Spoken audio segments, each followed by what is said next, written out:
Thanks. Governor John Kasich has served as governor of Ohio since 2011.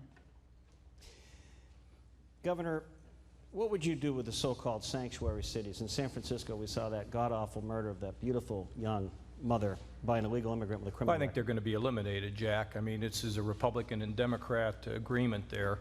In terms of immigration, I mean, obviously the border needs to be secured. There needs to be an expanded guest worker program so people can move in and out and support their family, but do it in a legal way. With the 12 million, we need to find out who they are. If they're law-abiding, God-fearing folks, they're going to have to pay a penalty towards legalization, and they'll have to wait. And, you know, I think it's border. It's a reasonable guest worker program. And the ones who are the 12 million, if they violate the law, they're going to have to be deported or put in prison. And I think at the same time, we clearly need to make sure that we can protect who gets in and out of this country. And once we put something into effect like that, anybody who comes in has got to be sent home. No one should be confused about it. Are you a fan of NAFTA? Has it been a net gain for the U.S.? You know, my problem with NAFTA is real simple, and that is if the American worker doesn't get protected, and here's what I mean by that. I have a friend that runs a steel company. He says that these foreign countries are dumping product in this country, destroying people's jobs. It takes us like 2 years to find out if they're cheating. You can't wait 2 years. Somebody's family's being destroyed, their jobs are being destroyed, it's pulling down communities. So, Jack, we need an expedited process. I'm basically a free trader, but I'm a fair trader.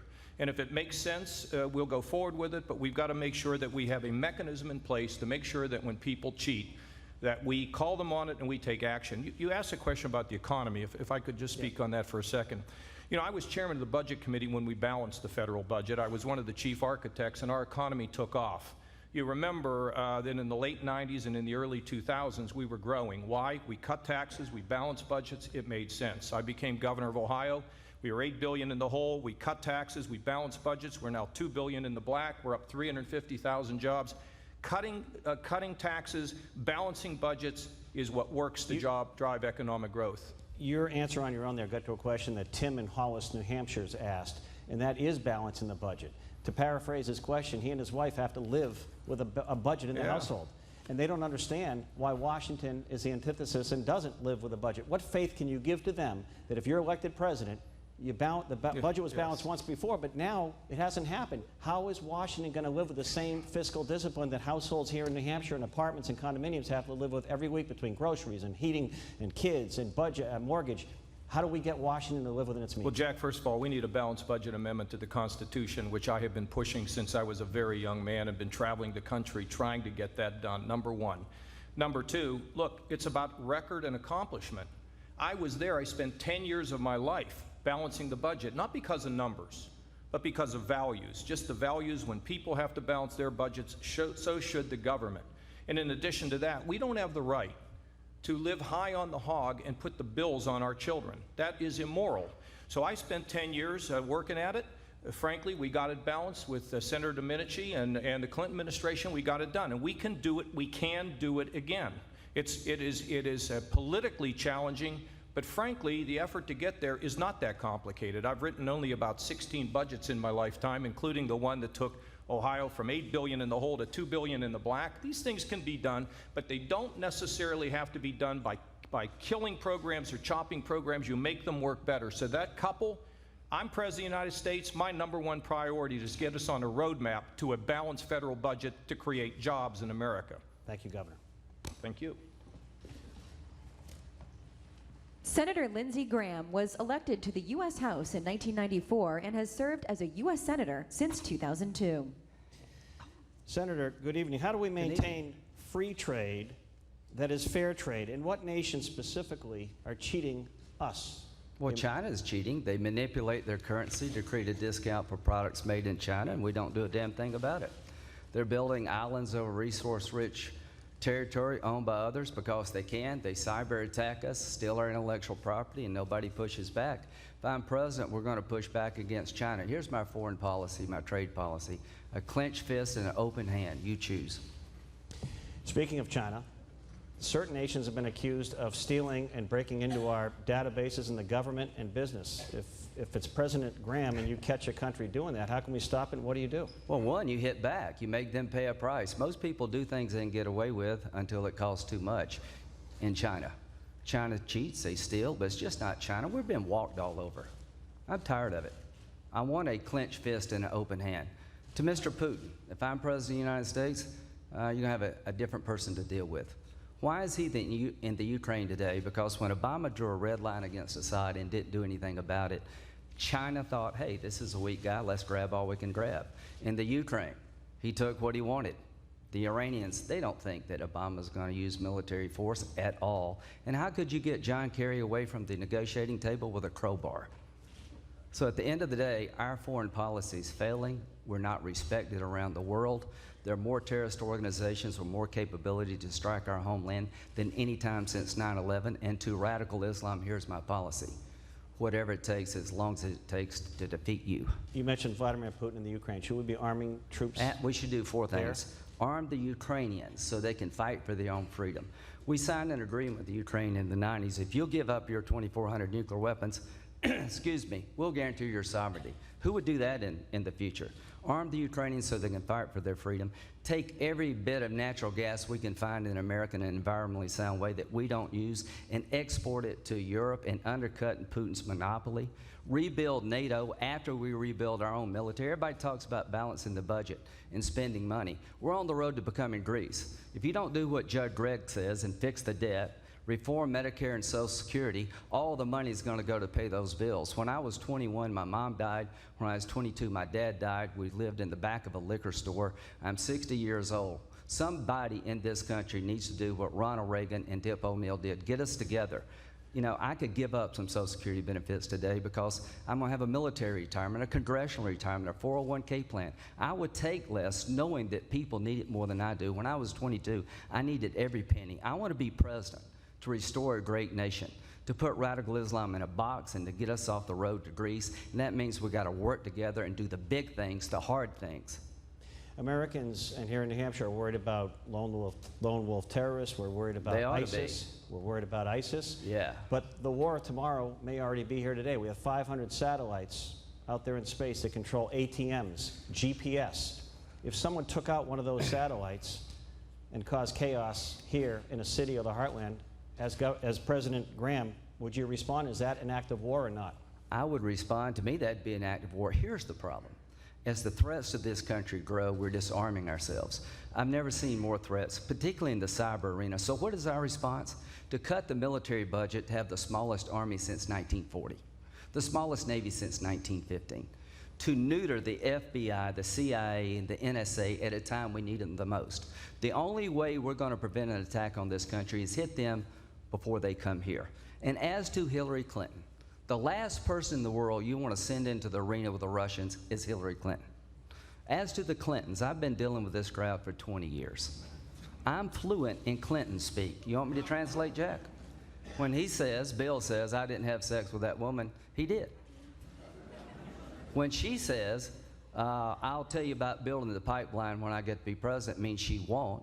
And when she tells us, trust me, you got all the emails that you need, we haven't even scratched the surface. So I understand this crowd, and I can beat them, and if we can't beat them, it doesn't matter. Thank you, Senator.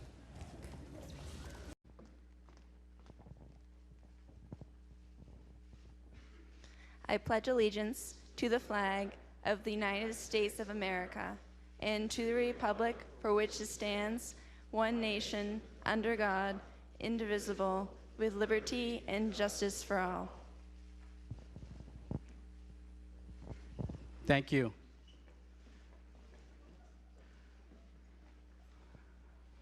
As many of you know, we have hosted a series of events called Politics and Eggs. Many of the folks behind me have had an opportunity to meet our students and members of the community during those events. Those are opportunities for them to tell us their vision for the future and for us to ask questions. So tonight, we have an opportunity with everyone here to do the same. But it'll be moderated. We will have an opportunity to hear the presentations. The format, as will be described, will allow them a chance to talk about their platform, but then they'll have an opportunity to come up again and give us a little bit more information and perhaps clarify some things that were said. So it's an interesting format. It's a forum. It's not a debate. We are very, very blessed to have everyone here tonight. We know it's a very busy week, and it may be a prelude to other things later in the week, but we know that this is important because as the first in the nation primary state, as Governor Sununu used to say, in Iowa they pick corn, in New Hampshire we pick presidents. This is an opportunity for our voters to hear from the candidates. And so we are just about ready to go live. When the cameras roll, we will be on C-SPAN and broadcast on many other networks, so we do ask that everyone please be quiet during the presentations and keep their cell phones off. So, with no further ado, I leave you the candidates. Thank you.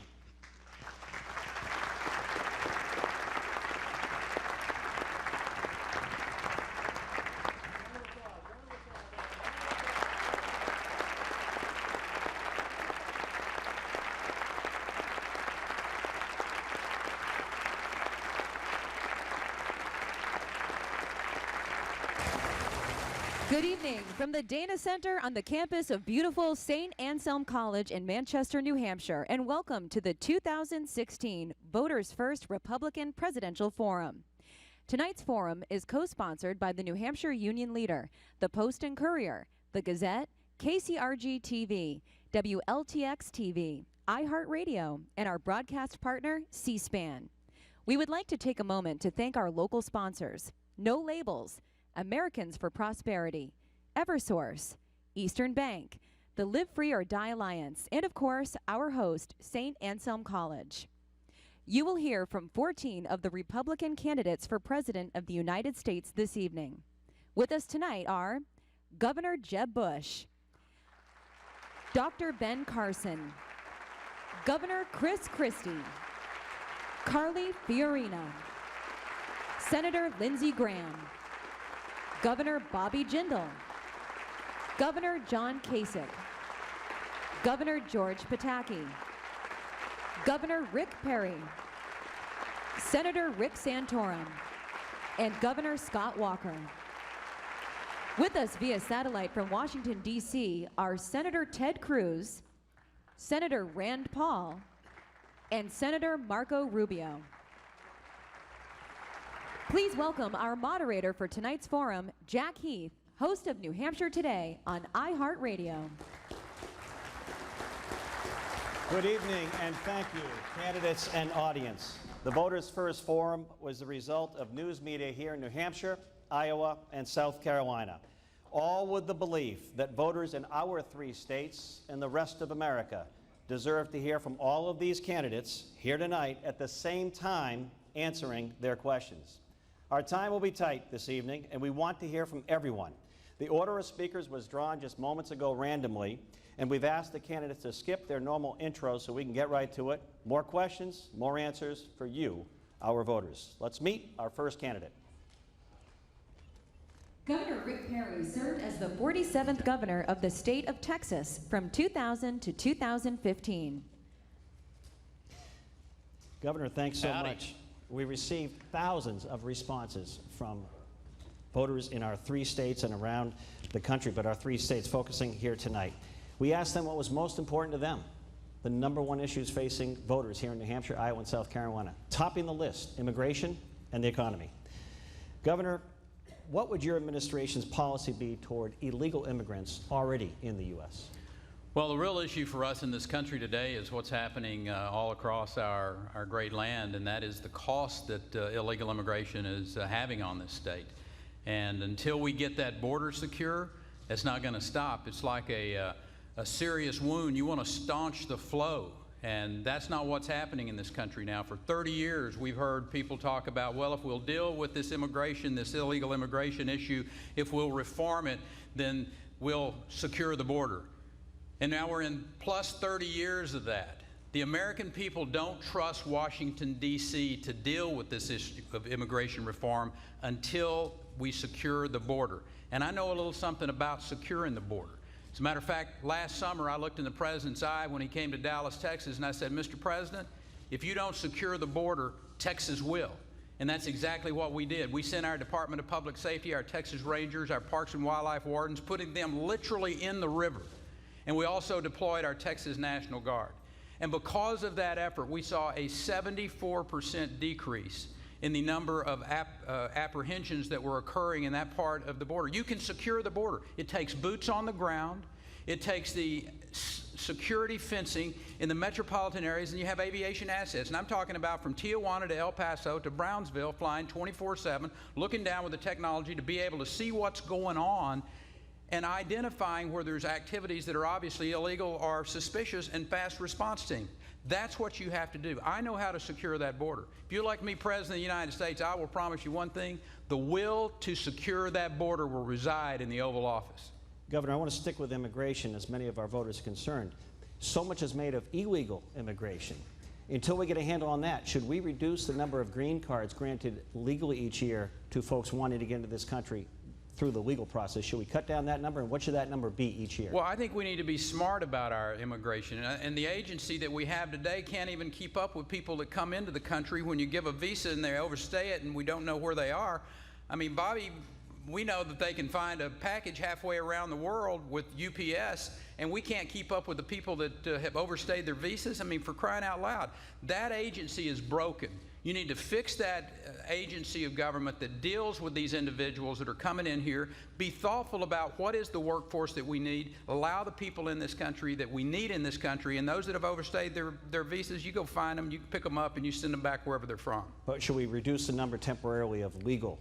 I don't know whether we need to reduce the number or not until we're able to find out, who these people are that are in the country illegally. That's the real challenge, and if we get that taken care of first, then we can make a smart decision about whether or not we do or we don't need to have more visas being handed out. George Will recently said on my radio show, the biggest problem facing the next president is an economy with a 2% GDP. If you're elected president, how can you make Washington and this country grow again at something greater than 2%? Well, it's one of the reasons I'm a little bit more than just a passable expert on that, because the state of Texas created more jobs than anybody in this room over the course of the time that I was the governor. 1/3 of all the jobs that were created in America occurred while I was the governor of the state of Texas. And we did it by having smart policies in place, tax policies that let you keep more of what you work for, a regulatory climate that is fair and predictable, legal system that didn't allow for oversuing, and public school policies that basically were accountable, that said to these businesses, you're going to find a skilled workforce in that state. And the way you do that in America is inextricably intertwined to our energy policy, a North American energy policy. I will suggest to you, Canada, the United States, Mexico has more known resources than of Russia and Saudi Arabia. Drive down the electric cost, put those regulations into place that drive the income tax down, and you can create a renaissance in manufacturing like we've never seen. We have to respect time. Thank you, Governor Perry. Thank you. Jack, thank you. Rick Santorum represented the state of Pennsylvania in the U.S. House of Representatives from 1991 to 1995 and the U.S. Senate from 1995 to 2007. Senator, should the federal government subsidize any economic sector, and if so, which ones? I don't think we should be subsidizing, but we have to make sure that our economic sectors are competitive. One of the things I announced for president on the factory floor in Western Pennsylvania, talking about if we're going to restore the great center of America, we've got to get Americans back to work who haven't been working, haven't been rising. You saw just this past quarter, 0.2% wage growth. And if you look at where that the wage growth is really stagnated, it's the 74% of Americans between the age of 25 and 65 who don't have a college degree, who don't have manufacturing jobs to go to anymore. We had 20 million manufacturing jobs when Ronald Reagan was president. We're down to 11 million. If you look at that line, it's going straight down. If we don't allow our country to be competitive with the rest of the world, we're going to continue to see that decline, and there really is no hope for the folks who are struggling the most. That's why I put our campaign square on. We are going to make manufacturing competitive. We're going to put out a flat tax that'll have a transition period for manufacturing, We'll start out at a 0 rate. We'll go back to everybody else's rate. We want to incentivize that money to come into this country. We want to have repatriation to cut it to 5%, again, to bring that money here so we can invest in capital equipment, expensing instead of depreciation, again, to incentivize manufacturing. Flat tax for individuals? For everybody. What percentage? 20%. Rand Paul's proposed 14.5. Well, yeah, he also has a VAT tax, but I don't. I have a income tax, a corporate tax, all 20%. Speaking of the economy, in New Hampshire, if someone maxes out on public assistance, experts tell me that's about $14 an hour someone if they max out on public assistance, and they may well need that. Massachusetts, south of the border, maybe $20. How do you incentivize Americans who are on public assistance to go back to work? Well, you're talking to the guy who led the welfare reform charge. I drafted the bill when I was in the House. 1996, I managed the bill on the floor of the Senate. We wanted to do two things in welfare, and we worked with the governors to get that done. We put time limits, and we put a work requirement. We did a great job. We eliminated the only federal entitlement program that's ever been eliminated. We did that. I did that. I was the leader of that. And we should have done it for SNAP. We should have done it for the other means-tested entitlement programs. We didn't. Next door here, Governor LePage has done that and seen a dramatic result of that, of reduction in benefits. But it has to be a 1-2 punch. We've got to create jobs. We've got to create jobs for these folks who want to work but just don't have good enough paying jobs with benefits to motivate them to get off of these welfare programs. So it's a combination of manufacturing and putting time limits and work requirements on welfare. Do you believe this president and this administration truly want real border security? I don't think this administration is serious about border security or serious about protecting working men and women. In the last 20 years, 35 million people have come into this country legally and illegally. Now, that can be a good thing or a bad thing. But the reality is wages for those workers I've been talking about have been flatlined for 20 years. We have never seen such decrepit wage growth. And who are the 90% of the people who are coming in legally and illegally? Almost all unskilled workers. To compete against our hardworking men and women who want a chance to succeed, but we're not giving it to them. I'm the only person in this race that has called for not just securing the border, following up on the visas, imposing E-Verify, but calling for a 25% reduction in the unskilled labor that's coming into this country. It is a serious problem. Everyone else is dancing around it. I'm going to stand for the American worker. Briefly, Senator, how should we deal with employers who hire illegal immigrants or aliens? E-Verify has to be universal, and employees, both current and future employees, have to comply with it. You've run before. You glad you made the decision to do it again? It's been it was a tremendous opportunity last time around. This time around, it's actually better because last time everyone was trying to say we were more conservative than Mitt Romney. This time you're actually talking about issues and how we're going to help this country, and that's a good thing. Thank you, Senator. Thanks. Governor John Kasich has served as governor of Ohio since 2011. Governor, what would you do with the so-called sanctuary cities? In San Francisco, we saw that god-awful murder of that beautiful young